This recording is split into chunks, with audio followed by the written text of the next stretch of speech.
안녕하세요. 제 나이도 어느새 이제 40이 넘었네요. 그간 시집에서 겪은 일들 정말 힘들고 길었죠. 이제 그 얘기를 여러분들에게 들려드리고자 합니다.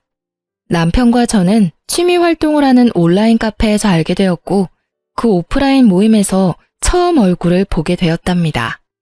남편이 먼저 제게 적극적으로 다가왔고, 저도 싫지 않았어요.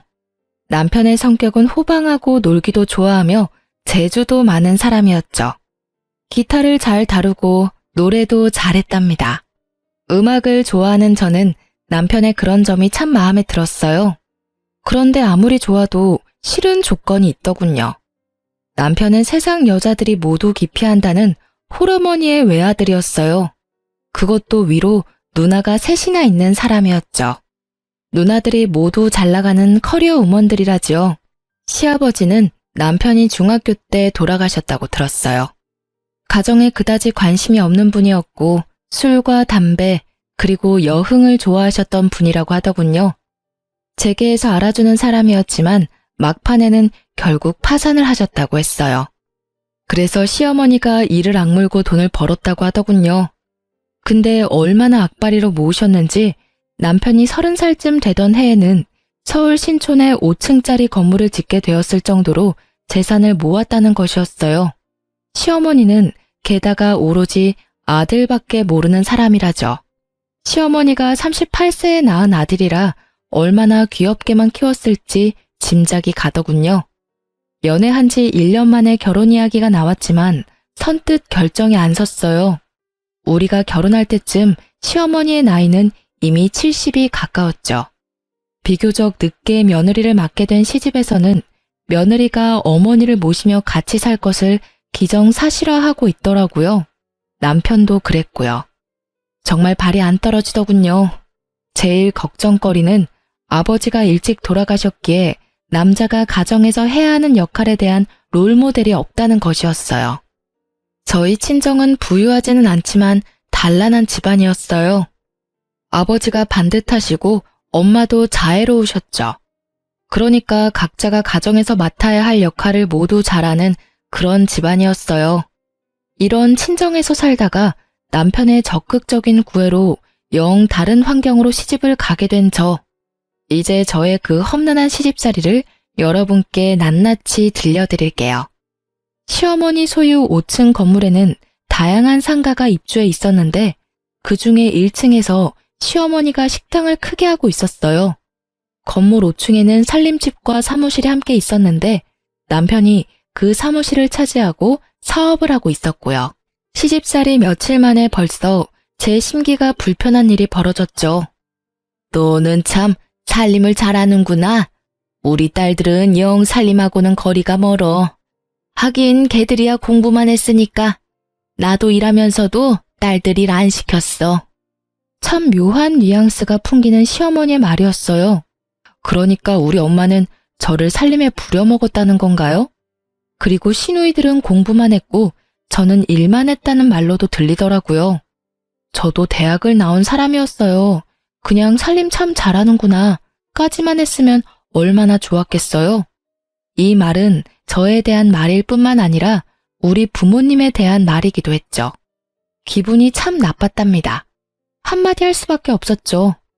어머니, 저도 친정에서는 손에 물 안 묻히고 공부만 하던 사람이에요. 저희 어머니도 일을 하셨지만 저희들 일 안 시키셨고요. 그렇지만 저희 집에서는 아버지도 가끔 우리 남매가 좋아하는 별식을 만들어 주시기도 하세요. 다들 기초적인 집안일 정도는 엄마가 아니더라도 할 수 있게끔 키워주셨어요. 제 말대꾸가 불만인지 시어머니가 꿍얼꿍얼 거리더군요. 시집 온 지 며칠 만에 기분이 제대로 상한 저는 퇴근한 남편을 붙잡고 어머니가 이러저러한 말씀을 하시더라 기분이 좋지 않았다 라고 말을 했죠. 하지만 남편은 그게 무슨 문제인지 모르겠다는 듯 어리둥절하다가 그저 웃고 말더라고요. 그리고 시아버지가 남편이 중학교 때 돌아가셨기에 가장의 역할이 뭔지 알지 못할 거라는 저의 걱정은 그대로 들어맞고 있었어요. 남편은 가정이 어떻게 돌아가고 있는지 관심이 1도 없더라고요. 철저히 공과 사를 구별하는 사람이었고 절대적으로 공을 앞세우는 사람이었죠. 회사 일 밖에는 모든 일이 안중에 없더라고요. 남들은 제가 시어머니가 건물주인 부잣집으로 시집을 갔다고 부러워했죠. 하지만 건물 한 채가 아니라 10채가 있으면 뭘 하나요? 시어머니는 정말 돈을 안 쓰는 구두쇠 중에 구두쇠였답니다. 아주 기초적인 생활비만 주곤 했어요. 제 용돈 같은 것을 따로 기대할 수도 없었죠. 그래서 저는 남들이 부러워하는 부잣집으로 시집가서 돈은 쪼개고 쪼개서 써야만 했답니다. 시어머니가 1층에서 식당을 경영하니 거기서 가끔 끼니를 때울 수도 있으련만 늦게 며느리를 보아 며느리 재미를 단단히 보아야겠다고 생각한 시어머니는 매 끼니를 5층 살림집에 올라와서 먹었죠. 당연히 제가 그 세 끼를 모두 차려내야 했어요. 시어머니의 친정이 가까운 곳에 있기에 가끔 출타를 하시기도 하더군요. 저한테는 그런 날이 그렇게 반가울 수가 없었어요. 한 끼라도 밖에서 해결하고 오니 제가 신경 쓸 일이 줄어들잖아요. 5층 살림집은 옥상에 면에 있어서 아직 초여름인데도 많이 덥더라고요. 그런데 그해 여름 정말 살인적인 더위가 우리나라를 덮쳤죠. 보통 36도, 37도를 오르내렸어요. 가뜩이나 더운 건물, 옥상의 면한 살림집에서 저는 정말 숨도 제대로 쉴 수 없었답니다. 어머니, 에어컨 한 대만 거실에 설치해주세요. 숨이 막혀서 도저히 못 살겠어요. 제가 가만히 앉아만 있는 사람도 아니잖아요. 이 상태에서는 가만히 앉아있는 것도 힘들어요, 어머니. 사실 남편은 자신의 사무실에서 시원한 에어컨 바람을 쐬면서 일을 하고 있었고 시어머니가 운영하는 1층 식당도 에어컨이 빵빵했답니다. 제가 정말 끼니 준비도 못할 정도로 힘들다고 하자 에어컨을 사주기는 하더군요. 그런데 제가 에어컨을 틀고 있을 때마다 10분 정도 지났다 싶으면 굳이 올라가서 끄는 것이었어요. 이러려면 에어컨을 왜 산 건지 알 수가 없더군요. 그런데 미국으로 유학을 갔던 막내 시누이가 방학이 되어서 잠시 한국에 오자 그 에어컨을 빵빵하게 틀더라니까요. 그리고 하루는 근처에 사는 둘째 시누이가 이런 트집을 잡았죠. 자네 우리 엄마 사육하는 거야? 먹을 것만 주면 되는 강아지인 줄 알아? 근처에 사는 둘째 시누이는 자주 집에 들러서 제 살림에 깊숙이 관여하고 있었어요. 어느 날 제가 바깥에 볼 일이 좀 있어서 점심 반찬들을 식탁 위에 차려놓고 천으로 덮어놓은 다음에 외출을 했었죠. 밥만 덜고 국만 데우면 먹을 수 있도록 차려놓은 것이었어요. 둘째 시누이가 그것을 보더니 사육이니 뭐니 하는 따위에 말 같지도 않은 말을 내뱉더라고요. 형님, 어머님 식사하실 때 반드시 중전마마 수라상 지키는 상공처럼 꼭 누가 있어야 되는 건가요? 형님도 형님 시댁에서는 맏며느리라면서요. 그런데 분가에서 사시잖아요. 시집에 가서 일주일만 하루 세끼 꼬박 해드려 보세요. 그러고 나서 말씀하세요. 그렇게 시누이와 제가 말도 안 되는 일로 말다툼을 하게 되었답니다. 시누이가 손윗사람한테 버르장머리 없이 말대꾸를 했다고 어디서 배운 버릇이냐고 했고 시어머니도 옆에서 거들더군요. 제가 더 이상 말하기도 싫어서 제 방으로 들어가려고 했더니 굳이 제 팔을 잡아당겨 자기 앞에 세우려고 하더라고요. 뿌리치는 과정에서 제 손이 시누이의 팔을 살짝 쳐냈거든요. 그런데 그걸 가지고 제가 시누이를 때렸다나요? 아, 정말 10월드라는 게 이런 거였나요? 마음속에서 못 살겠다, 아니 안 살 거야 소리가 하루에도 몇 번씩 들리곤 했어요. 어느 날 살림집 바로 옆 사무실에서 일을 하고 있던 남편이 낮에 잠시 집으로 들어왔더라고요. 남편을 붙잡고 정식으로 말을 했죠. 누나를 드나들지 못하게 막아달라고요. 그리고 오더라도 남의 살림에 이래라 저래라 자꾸 참견을 하면 저는 더 이상 여기서 안 살겠다고 경고했어요. 그런데 도리어 남편은 제게 경고를 하더라고요. 뭐? 누나더러 집에 오지 말라고 하라고? 여기가 누나한테 왜 남의 집이야? 참나, 남의 살림이라고? 그리고 누나한테 들으니 당신이 누나를 때렸다면서? 손이 시누이를 때려? 어디서 배워먹은 버릇이야. 안 살고 싶으면 지금 당장이라도 나가. 살지 말라고. 그 순간 쨍그랑 소리가 들렸답니다. 유리가 바스라지는 소리였죠. 벽에 걸려있는 액자를 남편이 주먹으로 쳐서 깨트린 것이었어요. 집안에 관심이 요만큼도 없는 남편이었지만 자기 식구 욕하는 것은 참을 수가 없었던 모양이더군요. 그렇게 저와 남편 그리고 시누이 사이는 결코 가까워질 수 없는 사이가 되었죠. 거기다가 시어머니는 가까운 시장을 가든 먼 지방을 가든 저를 꼭 수행 비서처럼 데리고 다니길 좋아했어요. 제 일정도 있고 저도 밖에서 다른 약속도 잡을 수 있는 사람인데 결코 그런 배려 없이 바로 30분 전에 이야기하고서는 꼭 같이 가야 한다고 통보하는 것이었죠. 어머니, 저도 만날 사람도 있고 밖에서 봐야 할 일도 있어요. 적어도 이틀 전에는 어딜 가야 된다고 말씀을 좀 주세요. 그래야 저도 일정 조절을 하죠. 뭘 한다고 약속을 만들고 다니니? 우리 딸들이야 밖에서 일을 하고 있으니 그렇다 치자. 너는 집에만 들어앉아 있으면서 밖에서 할 일이 뭐가 있어? 뿐만 아니라 시어머니는 이미 결혼을 한 아들의 속옷까지 여전히 직접 챙기더군요. 아침에 출근을 할 때는 이거 입혀라 저거 입혀라 하면서 남편의 옷을 골라주는 일에까지 여전히 손을 떼지 않고 있었어요. 도무지 경우라는 것이 통하지 않는 곳이 제가 속한 시월드였죠. 도대체 세상에 하나밖에 없는 외며느리한테 이렇게 해서 나중에 무슨 대접을 받으려고 그러나 싶은 생각이 들었어요. 그리고 우리 친정에 대해서는 무시하는 태도로 일관하더군요. 시집간 첫 해, 첫 명절날 친정에 가져다 주라고 선물을 내미는데 남의 명함이 떡하니 붙어있는 보기에도 초라한 싸구려 인삼 상자였어요. 그러니까 남한테 받은 선물을 명함도 안 떼고 있다가 그걸 우리 친정집에 갖다 주라는 것이었죠. 그거 가지고 당신도 나가. 보기 싫으니까 가지고 꺼지라고. 남편에게 그 선물을 집어 던지면서 화풀이를 했어요. 한바탕 싸움이 됐죠. 남편은 도대체 그게 무슨 문제냐며 제게 따지더라고요. 더 이상 남편에게 말을 해봤자 제 입만 아플 것 같아서 그만두고 그 선물을 쓰레기통에 던져버렸죠. 친정에서는 여동생에게 과일 상자를 직접 들려서 보내셨더라고요. 여동생이 저와 한 해 차이로 결혼을 했는데 바로 아이가 들어서서 배가 많이 부른 상태였어요. 하지만 앉으라는 말 한마디, 차 한 잔 대접이 없더군요. 제가 알아서 한 상 거하게 차려 여동생을 대접해 보냈죠. 그리고 다음번 시누이가 왔을 때 차 한 잔도 과일 한 쪽도 내놓지 않았답니다. 알아서 찾아 끓여 먹던 깎아 먹던 신경 쓰지 않았죠. 그리고 시모와 시누는 정말 제가 싫어하는 얌체짓도 했죠.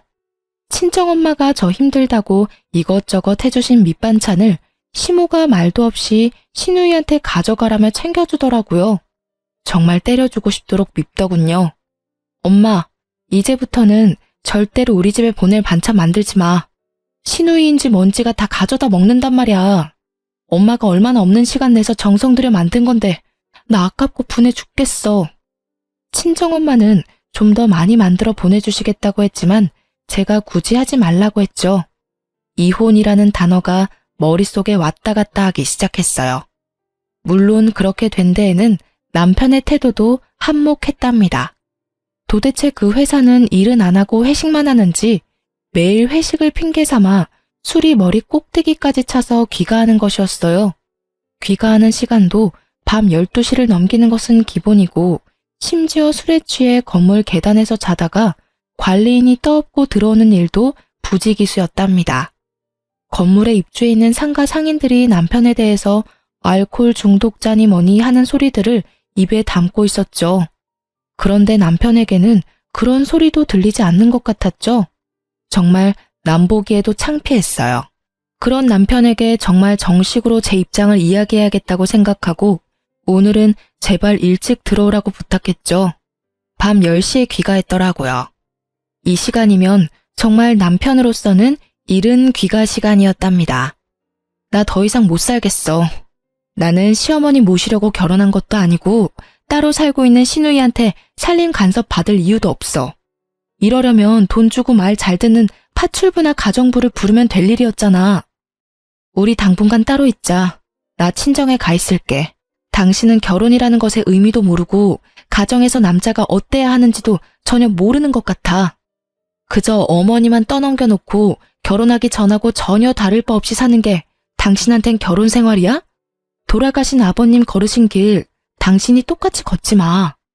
그리고 저는 필요한 짐들을 챙겨서 친정으로 가버렸답니다. 친정으로 간 지 열흘이 됐는데도 새끼를 꼬박 부려먹던 시어머니가 굶어 돌아가셨다는 소식은 들리지 않더군요. 그리고 수행비서가 없이도 잘도 돌아다니는 것 같았어요. 친정에서 간 지 12일째 되는 날 남편이 찾아왔더군요. 저는 제 입장을 조금 더 구체적으로 정리해서 말했죠. 분명히 말했지만 이대로는 안 살아. 이혼하든가 아니면 분가해. 둘 중에 하나 선택은 자기 자유야. 분가하면 당연히 집은 시집에서 해줘야 하는 거고 알아서 판단하고 연락 줘. 며칠 후에 남편이 다시 저를 찾아왔더군요. 거참 어쨌든 돈은 많은 집안인가 봐요. 지금 있는 건물에서 차로 약 1시간 정도 떨어진 곳에 시어머니가 사놓은 아파트 한 채가 있다는 것이었어요. 그 아파트를 전세를 주었는데 나갈 때가 되었으니 거기로 살림을 나자는 것이었죠. 웬일인가 싶더라고요. 어쨌든 이사를 했답니다. 저는 이제 간섭받지 않고 제 맘대로 집을 꾸밀 수도 있고 내가 먹고 싶고 남편에게 먹이고 싶은 것도 맘대로 먹일 수 있게 된 것이었어요. 정말이지 날아갈 것 같더군요. 친구들을 불러서 간소하게 집들이도 했죠. 그런데 정말 의외로 시누이가 이사 비용이라면서 봉투를 하나 내밀더군요. 그렇지만 열어보고 정말 화가 나지 않을 수 없었어요. 돈도 잘 번다는 사람이 준 봉투에 달랑 5만 원이 들어있었답니다. 누가 이사 비용 달라고 했나요? 차라리 주질 말던가요. 박박 찢어버리고 싶더라고요. 그리고 어느 날 정말 상식적으로 이해가 가지 않는 일이 또 생겼답니다. 시어머니의 새끼 밥을 다 해서 남편 출근길에 도시락으로 싸서 보내라는 것이었어요. 길을 막고 물어봐. 분가한 며느리가 시어머니 새끼 도시락을 싸서 보내는 게 경우에 맞는지 말이야. 그리고 어머니 연로하셨다곤 하지만 건강하게 일하고 계시잖아. 나 없을 때는 도대체 어떻게 먹고 살았어? 자기가 밥 해먹고 살았을 리도 없고 어머니가 식사 정도는 해결하셨을 거 아니야. 그리고 식당을 하시니 웬만한 건 거기서 해결하실 수도 있잖아. 나는 그렇게는 못하니까 가서 싫다고 전해드려. 시누이들한테 전화가 돌아가면서 오기 시작하더라고요. 도시락 싸서 보내라고요. 그렇게 어머니 끼니까지 걱정이 되면 형님들이 알아서 어머니 모시고 살라 했어요. 그리고 다음부터는 시누이들에게 전화가 오면 그냥 끊어버리고 말았죠. 그쯤에 저한테 이상한 증상이 나타나기 시작했어요. 시집까지 차로 딱 1시간 거리인데 갔다 오면 마치 부산 정도 거리에 갔다 온 것처럼 피곤하고 머리가 깨지는 것 같이 아팠답니다. 뇌파 검사를 비롯해서 별별 검사를 다 받아보았지만 뇌 쪽에는 이상이 없다는 것이었어요. 그런데도 두통이 한번 시작되면 견딜 수가 없이 아팠죠. 그리고 살이 정신없이 빠지기 시작하더라고요. 친정엄마가 보약을 지어오기도 하셨어요. 그런데 10번째쯤 뇌검사를 받기 위해서 갔던 곳에서 갑상선에 문제가 있을 것이라고 진단을 하더군요. 검사를 해보니 아니나 다를까 갑상선 기능 항진증이라고 하는 것이었어요. 모든 신진대사가 보통 사람보다 너무 원활하게 이루어진다는 것이었죠. 그러니까 조금만 움직여도 피곤하고 살도 빠진다는 것이었어요. 모든 신진대사가 보통 사람보다 너무 원활하게 이루어진다는 것이었죠. 그러니까 조금만 움직여도 피곤하고 살도 빠진다는 것이었어요. 이런 와중에 시집에서는 이제 분가까지 시켜주었으니 빨리 손주를 보여달라고 성화를 하기 시작했어요.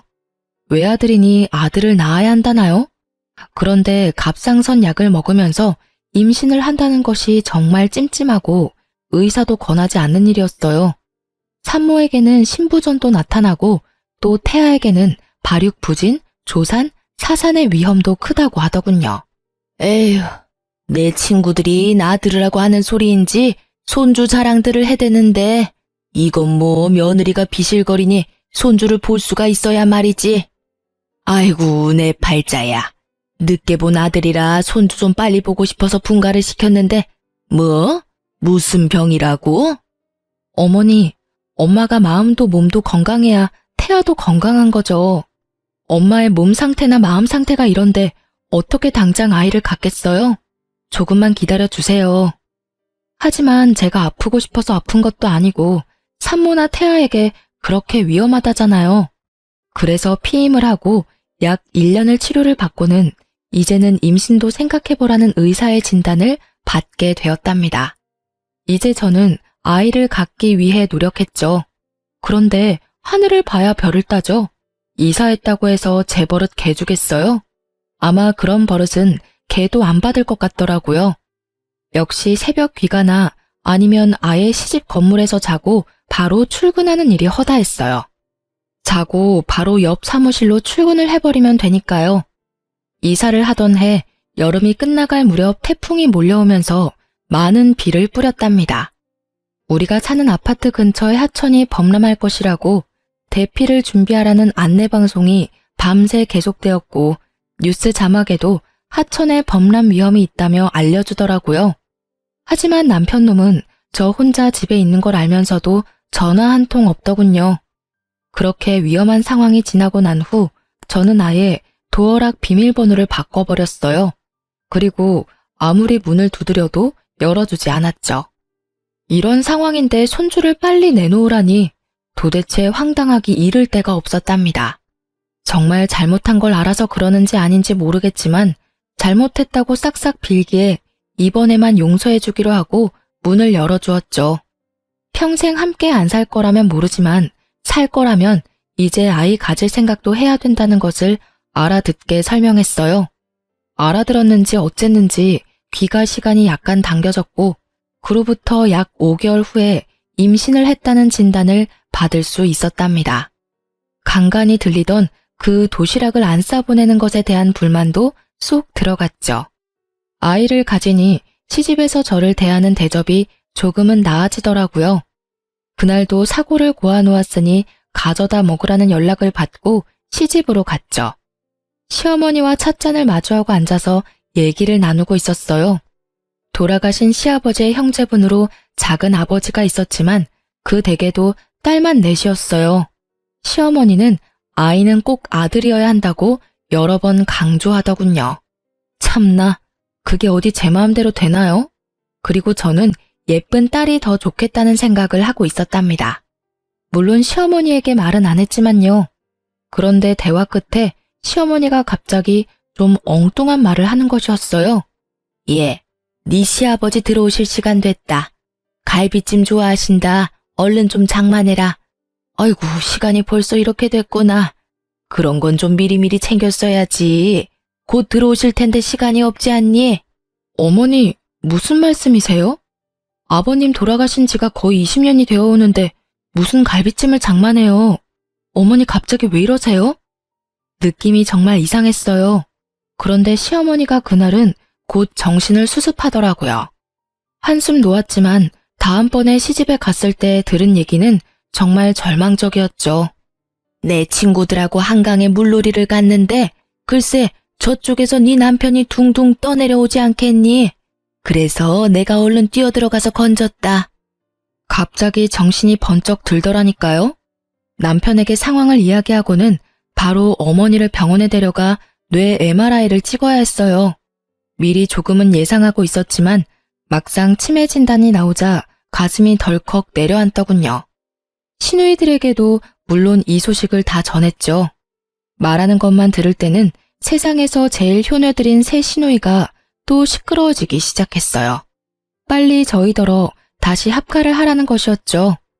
그렇지만 몸이 무거운 상태이고 출산이 임박해 있었어요. 아이가 태어나면 육아 문제까지 겹치니 어머니를 당분간 병원에 모시자고 했죠. 자식도 없는 할머니처럼 왜 병원에 모시냐며 또 한바탕 난리가 났답니다. 첫 아이라 그런지 배도 많이 부르고 제 한몸 움직이기도 힘들었어요. 그런 사람이 합가를 해서 무슨 일을 할 수 있단 말인가요? 그래서 결국은 제가 출산을 하고 아이가 어느 정도 자랄 때까지만 시어머니 옆에 사람을 두기로 결정을 하고 까다롭게 골라서 아주머니 한 사람을 붙여두었죠. 첫 아이라서 어느 정도 난산을 겪었지만 아이는 건강하게 태어났고 아들이었어요. 아이가 돌이 될 때까지 제 품에서 떼어놓지 않고 키웠죠. 시어머니의 증세는 정말 빠르게 악화되고 있었어요. 딸들 셋을 알아보시기는 했지만 누가 맏인지 누가 막내인지 헷갈리는 것 같았죠. 남편만 정확히 알아보았답니다.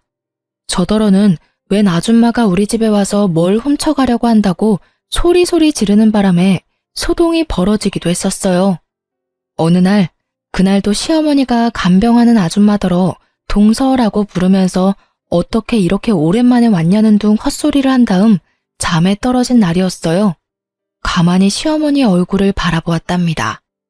50대 초반에 혼자가 되어서 오로지 자식들만 보고 돈을 버는데 인생을 바친 사람이었죠. 같은 여자의 입장으로 볼 때 정말 안 된 사람이었어요. 그리고 이제는 누가 보기에도 살만하고 며느리의 손자까지 보았는데 그만 치매에 걸린 거잖아요. 시집와서 단 한순간도 저에게 살가운 적이 없었던 시어머니였지만요. 그런데 그날은 시어머니에 대한 동정심으로 마음이 정말 착잡했답니다. 집에 와서 곰곰이 생각을 해보았죠. 시누이들은 지금도 남편더러 빨리 합가해서 저에게 간병을 맞지 않는다고 궁시렁거리고 때로는 노골적으로 불만을 표하곤 했죠. 시어머니를 아무래도 내가 돌봐야겠다 생각이 들다가도 마치 시누이를 시키는 대로 하는 것 같이 비치는 게 너무 싫었어요. 그리고 치매 환자를 돌보는 것, 그 길이 얼마나 험난할지 상상만으로도 끔찍했답니다. 어느 하루 시집에 가서 아줌마에게 물수건을 받아서 시어머니의 얼굴과 손을 씻겨주고 밥을 먹도록 도와주었어요. 애미야, 네가 왔구나. 어딜 갔다가 10년 만에 이렇게 돌아왔니? 그동안 정말 보고 싶었다. 미국에 유학을 갔었다면서? 저와 막내딸에 대한 생각이 합쳐지거나 헷갈린 것 같더군요. 그 막내딸도 이제 곧 유학을 끝내고 귀국할 것이라고 들었거든요. 시모는 제 갓난아들을 품에 안고는 마치 태어나고서 처음 본 아이처럼 그렇게 반가워하더라고요. 시어머니를 이리저리 바꿔 뉘어가면서 몸 상태를 살펴보았어요. 고용된 간병인이 아무리 잘 돌봐준다고는 하지만 역시 남은 남이더라고요. 욕창이 어느 정도 와 있었고 몸 구석구석이 깔끔하지는 않더군요. 저는 그 순간 제 인생 전체를 내던져버릴 수도 있는 결심을 했답니다. 제가 어머니를 떠맡기로요. 남편한테 제 심정을 말하고는 분가에서 살고 있던 집을 정리해서 시집 건물로 다시 들어왔답니다. 아이를 친정에 맡겼고 친정엄마가 며칠에 한 번씩 아이를 데리고 시집으로 찾아와 주셨어요. 시누이들이 또 극성을 떨기 시작하더군요. 돌아가면서 찾아와서는 어머니가 좀 정신이 있다 싶을 때 엄청 극진하게 대하는 것이었어요. 그럴 때는 저를 옆으로 밀어내더라고요. 속셈은 아주 뻔했죠. 어머니가 정신이 있을 때 어떻게든 상속에 대하여 자신들에게 유리하게 해놓으려는 것이었어요. 그리고 어머니가 영 정신이 없다 싶으면 또 저에게 이것저것 트집을 잡아 잔소리를 하는 거였죠. 그렇게 마음에 안 들면 형님이 모셔가세요. 나 안 말려요. 지금 모셔가실래요? 큰형님이 먼저 모셔가시겠어요? 저는 실제로 주섬주섬 시어머니의 짐을 쌌어요.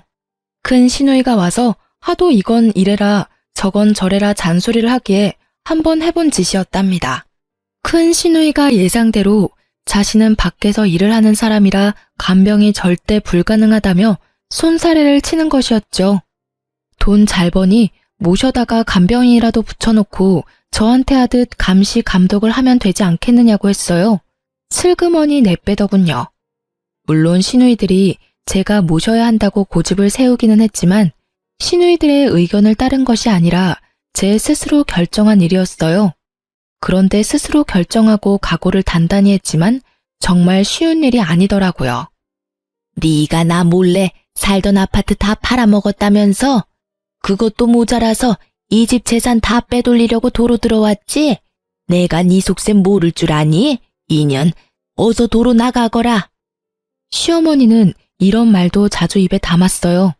그리고 근처에 있는 물건을 갑자기 집어던지기도 했죠. 한 번은 고지서를 담는 작은 목함을 던져 얼굴에 정통으로 맞는 바람에 이마가 찢어지기도 했어요. 시어머니의 상태는 점점 나빠져서 결국은 자신이 할 수 있는 일이 거의 없는 지경에 이르렀죠. 저는 그야말로 시어머니의 손과 발이 되어야 했어요. 그리고 가장 걱정하던 문제가 터졌죠. 이제 배변도 자신의 의지로 조절하지 못하게 된 것이었죠. 배변 문제를 처리하는 것이 너무나 힘이 들었던 저는 시누이들이 올 때마다 손에 들고 오는 먹을 것은 모두 빼앗아서 치워버렸어요. 형님들이 어머니 화장실 문제 한번 도와드려 봤어요? 먹을 것 가지고 오지 마세요. 새끼만 건강하고 적당하게 드릴 테니까 그리 아시고요. 불만 있으면 지금이라도 모셔가시고요. 그렇게 치매 환자의 손과 발이 되어 살던 중 제 몸에 무리가 갔나 봐요. 어깨와 허리가 무너지듯 아프면서 도저히 평상시처럼 움직이질 못하겠는 거예요. 그래서 할 수 없이 간병인을 불렀죠. 그런데 치매 환자가 남과 식구는 어찌나 잘 구별을 하는지 간병인이 뭘 도와주려고 하면 강력하게 거부하고 가져다 주는 밥도 먹지 않는 것이었죠. 저는 거동을 하기가 어렵고 간병인은 거부하고 할 수 없이 시누이들이 당분간 돌아가면서 어머니를 맡기로 의논이 되었던 모양이더군요. 우리 집에서도 아무것도 안 드셔. 집에 가겠다고 자꾸 떼를 쓰신다고. 둘째네 집으로 한번 보내드려 봐야겠어. 둘째 시누이네 집에서도 막내 시누이네 집에서도 시어머니는 한 달을 넘기지 못했어요. 결국은 집으로 다시 돌아왔죠. 제가 온몸에 파스를 덕지덕지 붙이고 다시 시어머니를 돌보기 시작했어요. 정말 제가 전생에 죄를 많이 지었나 보다 생각이 될 정도로 힘든 나날이 흘러갔어요. 그러던 어느 날 어머니가 바깥 나들이를 하고 싶다고 하더라고요. 치매 환자를 데리고 바깥 나들이를 하는 일, 그것도 쉽지 않은 일이었죠. 어쨌든 옷을 제대로 입혀주고 휠체어에 태워서 밖으로 데리고 나갔어요. 나가보니 저 역시 너무나 오랫동안 실내에 갇혀 살았다는 생각이 들더군요. 어머니, 오늘은 날씨가 참 좋죠? 저도 정말 오랜만에 나오네요. 어머니도 나오니까 좋으시죠? 휠체어에 시어머니를 태우고 멀리 가지는 못했지만 동네 곳곳을 돌아보았답니다. 시어머니는 밖에 나가더니 무슨 생각에서인지 동네에 있는 한 가게로 한사코 가자는 것이었어요. 거기서 아이들이나 먹는 군것질거리들을 한아름 사더군요. 군것질거리들도 모두 불량식품이라고 기피하는 것들이 대부분이었고요. 그렇게 많이 군것질거리들을 사더니 몇 개만 빼고는 모두 제게 건네주더군요. 이거 네 시누이들 오면 주지 말고 너만 먹어라. 이거 아주 비싸고 맛있는 거야. 네 남편도 주지 말고 너만 숨겨놓고 먹어. 갑자기 눈물이 핑 돌았답니다. 치매 환자가 정신이 없는 상태에서 한 말이었지만 시어머니가 제게 해준 가장 살가운 말이었어요. 알았어요, 어머니. 숨겨놓고 저만 먹을게요. 어머니 것도 여기 따로 챙겨놓을 테니 아무도 주지 마시고 어머니만 드세요. 시어머니가 아이처럼 좋아하더군요. 그리고 상태는 점점 안 좋아지고 있었지만 일주일에 한 번 정도 친정엄마가 데리고 오는 손자는 정확하게 알아보았답니다. 그리고 제 아이를 보면 거의 울먹이면서 반가워하곤 했죠. 어느새 시어머니는 제게 조금씩 살가워지고 있었고 저는 시간이 갈수록 나빠지는 시어머니 상태에 동정심을 지나서 마치 우리 엄마가 어디가 아픈 듯 마음 한구석이 아파오기 시작했답니다. 남편 없이 오로지 자식들만 보고 악착같이 돈을 벌며 살았던 어머니였지만 자식들은 정말 아무 소용이 없더군요. 하루 24시간을 꼬박 같이 어머니에게 매여서 제 생활은 없었어요. 남편놈은 여전히 예전과 똑같이 어머니만 저한테 맡겨놓은 채 아들로도 남편으로도 그리고 아버지로서도 아무짝에도 쓸모가 없었죠. 그렇게 모진 세월이 흘렀답니다. 시누이들이 자주 들르긴 했지만 오락가락하는 어머니를 붙잡고 이젠 아주 노골적으로 상속에 대한 이야기를 입에 담더군요. 상속 문제에 대해서는 남편도 적극적으로 끼어들었죠. 제 눈에는 모두 아무짝에도 쓸모없는 사람들로 보였어요. 그런데 시어머니는 그렇게 정신이 없는 와중에도 재산권은 꼭 쥐고 놓지 않았어요. 그렇게 시어머니를 모신 지 9년째가 되던 어느 봄날이었답니다. 시어머니가 갑자기 밖으로 봄놀이를 가자는 것이었어요. 그러면서 옷을 까다롭게 고르기 시작하더라고요. 몇 번을 입었다 벗었다 하면서 마음에 드는 고운 옷을 찾아내어 입혀달라더군요. 어디로 가고 싶은지를 물었더니 시아버지 산소에 가자는 것이었어요. 시아버지의 산소는 서울 근교의 공원 묘지에 있었거든요. 거기까지는 먼 길이었고 꼭 차량이 필요했어요. 남편더러 운전을 해달라고 했더니 회사 일 때문에 시간이 없다면서 차 키만 던져주더군요. 애미야, 네 시아버지가 외로우시단다. 내가 가서 좀 놀아드려야겠다. 애미 너도 네 시아버지 본 적 없지? 같이 놀러 가련? 산소에야 자주 찾아갔었죠. 갑자기 아버님이 보고 싶으신 거예요? 아버님이 꿈에라도 보이시던가요? 한번 외출을 하려면 그 준비 과정부터 장난이 아니었지만 간신히 차에 태워 시아버지 산소로 데려갔죠. 시아버지 산소 앞에서 시어머니가 눈물을 보이더군요. 한동안 아무 말도 없이 눈물을 보이고 있던 시어머니가 말했어요. 애미야, 네 아버지가 너더러 고생 많이 했단다. 그래서 이젠 당신이 나를 돌봐주겠대. 그리고 나한테 잘못했다는 말도 하더라. 하긴 이 양반이 나한테 잘못한 것이 많기는 하지. 참 어머니도 돌아가신 양반이 무슨 말씀을 하실 수 있다고 어머니를 돌봐주신다고 하신대요. 거기다가 잘못했다는 말씀까지 하셨다고요? 어머니, 밖에 너무 오래 계셨어요. 아직은 쌀쌀해요. 오늘은 이만 집에 가시고 다음에 또 바깥 구경 시켜드릴게요. 그렇게 시아버지의 산소에 갔다가 집으로 돌아왔죠. 피곤했는지 시어머니가 오자마자 잠에 떨어지더군요. 늘 하던 대로 다음날 아침에 물수건을 먼저 준비해서 씻겨주려고 방으로 들어갔어요. 그런데 시어머니는 아직 자고 있는 것 같았어요. 치매 환자들이 모두 그러는지 어머니만 그러는지 알 수 없었지만 우리 시어머니 경우에는 새벽같이 일어나서 배고프니 밥 달라고 소리소리 지르면서 저를 부르는 경우가 많았답니다. 그런데 오늘은 그러지도 않고 그냥 잠만 자고 있었어요. 어제 많이 피곤했나 보다 생각하고 물수건으로 어머니의 손을 씻기려는 순간 직감적으로 일을 당했다는 것을 느낄 수 있었답니다. 그 전날도 술에 취해 늦게 들어왔던 남편이 아직 자고 있었기에 고래고래 소리를 질러서 남편을 불렀어요. 제 소리가 심상치 않았는지 남편이 얼른 달려오더군요. 곧 119 구급대가 출동했고 어머니가 병원으로 이송되었어요. 병원에서 어머니가 세상을 뜬 지 이미 서너 시간이 지났다는 것을 확인해 주더군요. 제 입에서 저도 모를 통곡 소리가 튀어나왔어요. 내가 어머니 모시기가 너무 힘들어서 빨리 돌아가시라고 마음속으로 빌기도 많이 빌었어요. 죄송해요, 정말. 제가 잘못했어요. 제가 잘못했다고요, 어머니.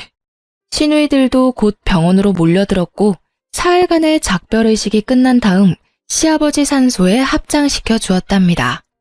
그렇게 장장 9년에 걸친 치매 환자와의 투쟁이 끝났지만 마음은 허전하기 그지없더군요. 비록 정신이 있을 때나 없을 때나 저한테 모진 말을 퍼붓기도 한 미운 시어머니였지만 빈자리가 왜 이리 큰지요. 며칠을 그렇게 허망한 상태에서 지내던 어느 날 시댁 작은아버지가 웬 신사 하나와 같이 집에 들어서더군요. 애미야, 네 시어머니께서 살아생전에 나를 시켜 이 변호사분한테 재산에 관한 유언의 공증을 맡기셨다. 그걸 집행하러 온 거야. 그 변호사분이 공개하는 어머니의 유언은 정말 의외의 것이었어요. 건물과 우리가 살던 아파트, 그리고 서울에 있던 땅까지 모두 저에게 상속한다는 내용이었죠. 정말 놀랄 수밖에 없었습니다. 유언을 공개하는 자리에 같이 동석했던 시누이들과 남편의 입에서 비명 소리가 터져나오고 집안은 그야말로 세계 2차 대전쯤 되는 전쟁터가 되었죠. 저도 시누이들도 그리고 남편도 모두 놀라고 있었어요. 남편과 시누이들은 당연히 유류분을 걸고 넘어지면서 자신들이 챙길 것을 챙겼지만 그 많은 재산 가운데 절반은 결국 제 것이 되었습니다. 작은 아버님 말에 따르면 그래도 어머니가 정신이 있을 때 연락을 취해서 이렇게 조치해달라고 했고 작은 아버님은 부탁받은 그대로 행했다는 것이었죠. 친정엄마가 몇 년 전에 하신 말씀이 문득 기억나더군요. 그날도 어머니를 챙기는 것이 너무나 힘이 들어서 아이를 데리고 오신 친정엄마에게 하소연을 하면서 울던 중이었어요. 얘야, 선한 끝은 꼭 있는 법이다. 그리고 사람은 누구나 자신의 짐 하나씩은 꼭 짊어지고 가는 거야. 피하려고 하지 말아라. 그래야 선한 끝을 볼 수 있는 거야. 이 말씀이 갑자기 생각나더라고요. 임신을 한 상태에서 시어머니의 병구안을 시작했었죠. 떠나고 나니 왜 그렇게 못해준 것만 생각이 나는지요. 그렇게 이를 갈고 치를 떨면서 보낸 세월이었지만 사람에 대한 그리움이라는 것이 참 묘한 것이더군요. 이제 남편과의 사이에 남은 일이 있었죠. 이혼 절차를 진행하려고 준비를 했답니다. 남편 놈이 죽어도 이혼은 못하겠다고 버티더군요. 아마도 제게 돌아온 어머니의 재산 중 절반에 대해서 관심이 동했겠죠. 어머니 살아생전에 어머니에 대해서 정말 관심이나 있었어? 어머니에 대한 관심은 없고 오로지 재산에만 관심이 있었겠지. 그렇게 똑똑하다는 사람들이 어떻게 사람과 사람과의 관계가 그렇게 단순한 것이 아니라는 걸 몰라? 부모든 남이든 자기한테 유리한 것만 취하려는 것이 인간관계야? 당신하고 당신 누나들은 가족이라는 가까운 사람들 사이에서도 애정이라는 것이 무엇인지를 모르는 사람들이야. 나는 당신이 우리 아이에게조차도 진실한 애정을 가질 수 없는 사람이라고 생각해.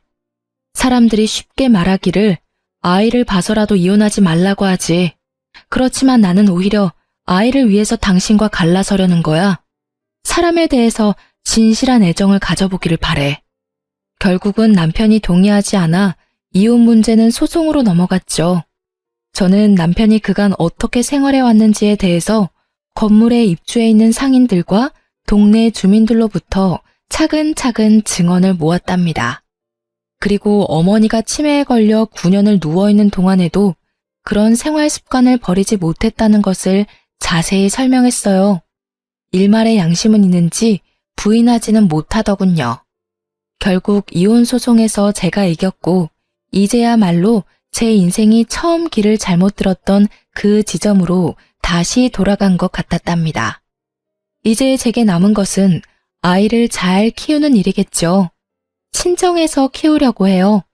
가정 안에서 각자 자신의 역할을 해내는 사람들의 진솔한 삶을 보여주고 싶기 때문이었죠. 아이는 지금까지는 잘 자라주고 있답니다. 제 삶의 이유이자 희망이 된 아이. 부디 장차 제 며느리에게는 아이의 아버지의 그 전처를 밟게 할 수 없다는 어찌 보면 소박한 생각으로 키우고 있어요. 그래서 우리 아들에게 시집 오는 며느리는 세상에서 제일 행복한 여자가 되어주길 바랄 뿐이랍니다. 이렇게 제 인생은 또 선한 끝을 향해서 갑니다. 결혼하고 나서부터 지금까지 제 험난한 시집살이에 대해서 말씀드렸어요. 긴 글 읽어주셔서 감사합니다.